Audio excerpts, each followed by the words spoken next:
Każda kraina to echo wydarzeń odległej przeszłości.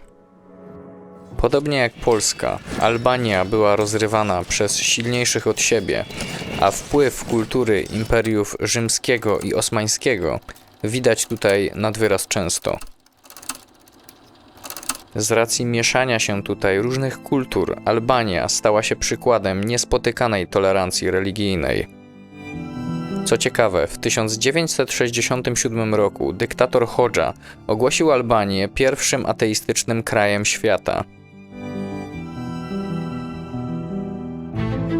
Dziś możemy tutaj spotkać islam, prawosławie czy dobrze nam znany katolicyzm. W Albanii stałym elementem krajobrazu są betonowe bunkry, których można tutaj znaleźć 600 000.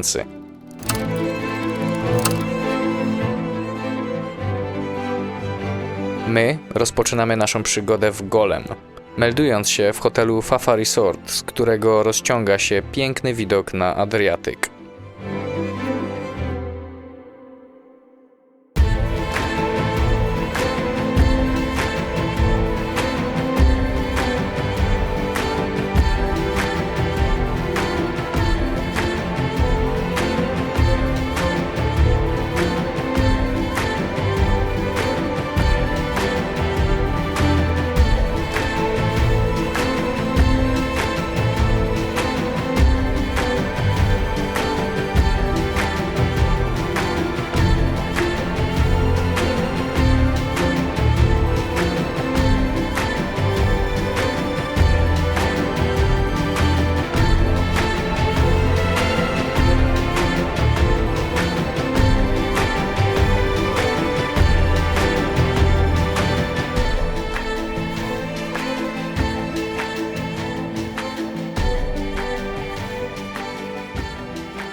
Po chwilowym odpoczynku wynajmujemy samochód w lokalnej wypożyczalni i udajemy się do byłej stolicy Albanii, malowniczego miasta Kruja, położonego na zboczach potężnej góry Sari Saltikut.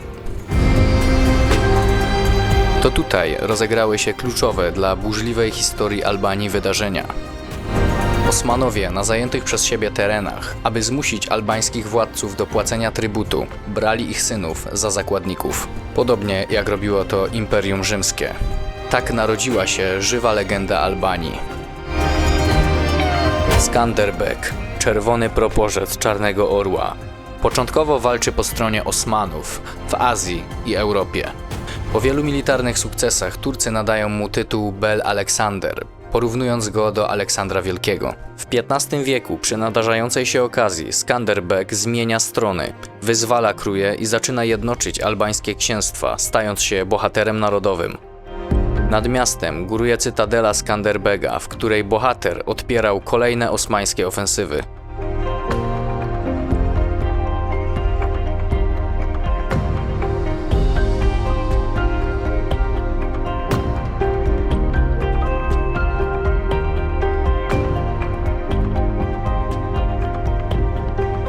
Droga do cytadeli także nie należy do zwykłych, bowiem spotykamy na niej najstarszy bazar w Albanii, liczący sobie prawie 500 lat.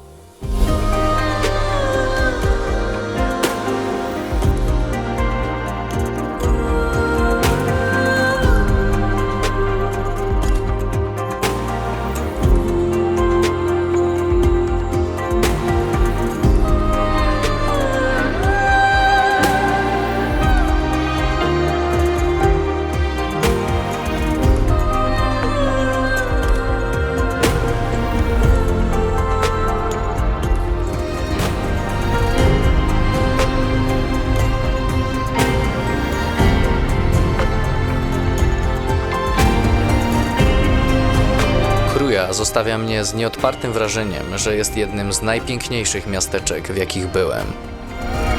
Kończąc naszą przygodę z tą malutką ostoją ludności wpadającą w ramiona potężnego masywu, popijamy albańską kawę w jednej z przydrożnych knajpek z fenomenalnym widokiem na owo źródło zachwytów nad Albanią, gdyż właśnie nazwa miasta pochodzi od słowa krua, oznaczającego źródło. Następnego dnia udajemy się w stronę rzeki Osum, do miasta wpisanego na listę Światowego Dziedzictwa UNESCO. Kierunek trasy wyznacza nam majestatyczna góra Tomor, wznosząca się wysoko nad horyzontem na prawie 2500 metrów. Co ciekawe, widzimy ją wyraźnie z odległości prawie 90 kilometrów.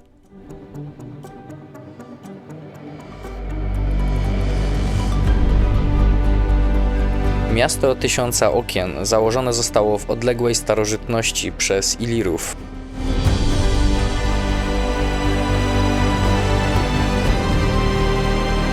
Za czasów panowania Imperium Rzymskiego nazywano je Antipatrea. Parę wieków później zajęli je Bułgarzy, którzy z kolei nadali mu nazwę Beligrad, Białe Miasto. Późniejsze zmiany fonetyczne sprawiły, że dzisiaj owe miasto muzeum nosi miano Berat. Symbolem miasta jest most Gorica, jeden z najbardziej charakterystycznych zabytków.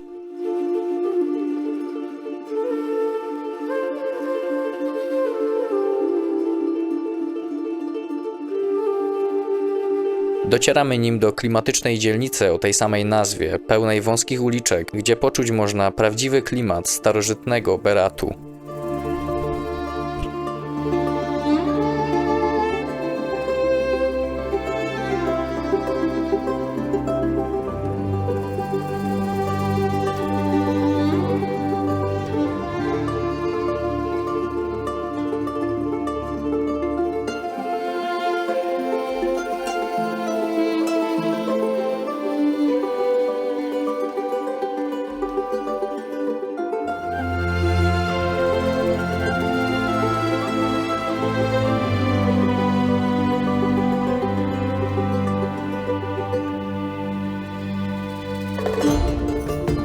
Po drugiej stronie rzeki, nad całym miastem, góruje nadszarpnięty już zębem czasu zamek. Jest to nie tylko jedna z największych zamieszkałych konstrukcji tego typu, ale także istne archiwum zaklęte w kamieniu. Można tu wyróżnić style iliryjski, rzymsko-bizantyjski, albański czy turecki. Z zamkiem wiąże się też piękna legenda. Dwóch braci, Tomora i Szpiraga, zakochali się w pięknej wróżce.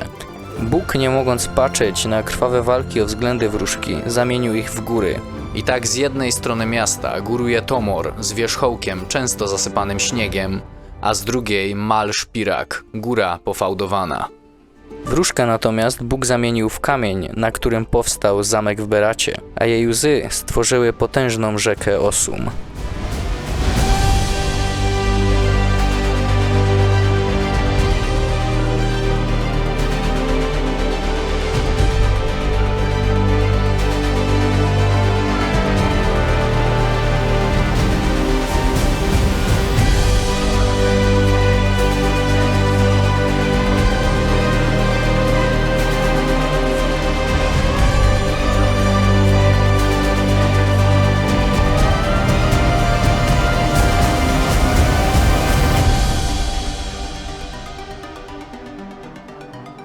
Kończąc naszą krótką przygodę z Albanią, decydujemy się wybrać w 3-godzinną podróż na dalekie południe, gdzie na horyzoncie możemy podziwiać grecką wyspę Korfu. Podziwiając widoki, jesteśmy bardzo zdziwieni jakością infrastruktury. Wszystko tutaj wydaje się nowe, a droga prowadzi malowniczym wybrzeżem łączącym w sobie dwa światy – morze i góry. W drodze nie odmawiamy sobie punktu widokowego Logara, położonego wyżej niż większość beskidzkich szczytów, bo na wysokości aż 1027 metrów. Z jednej strony podziwiamy krajobraz typowo górski z kotłującymi się chmurami i zdecydowanie niższą temperaturą, z drugiej, w dole, widzimy niekończące się plaże spowite upalnym słońcem.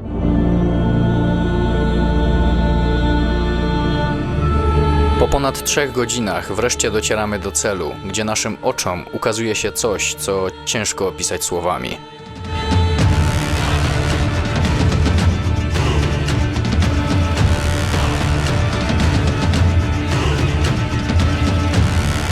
kanionu Gipe, długiego na 800 metrów, ze spektakularnymi wapiennymi ścianami sięgającymi 80 metrów, wypada dzika plaża, uważana przez wielu za najpiękniejszą w całej Albanii.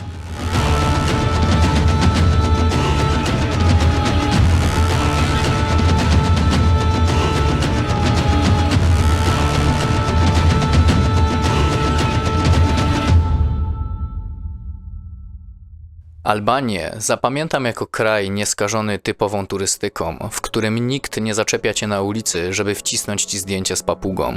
Jako kraj fascynującej przyrody i niewiarygodnie życzliwych ludzi, gdzie facet na recepcji w hotelu jest w stanie przesiedzieć z tobą pół nocy, opowiadając o swojej ojczyźnie. Jest to kraina przysłonięta turystycznie majestatem Grecji, co jest atutem dla osób, które po prostu chcą odpocząć od zgiełku codziennego życia. Kraina legend i burzliwej historii, morza i gór, do której na pewno będziemy chcieli kiedyś wrócić, bo podróżować znaczy żyć.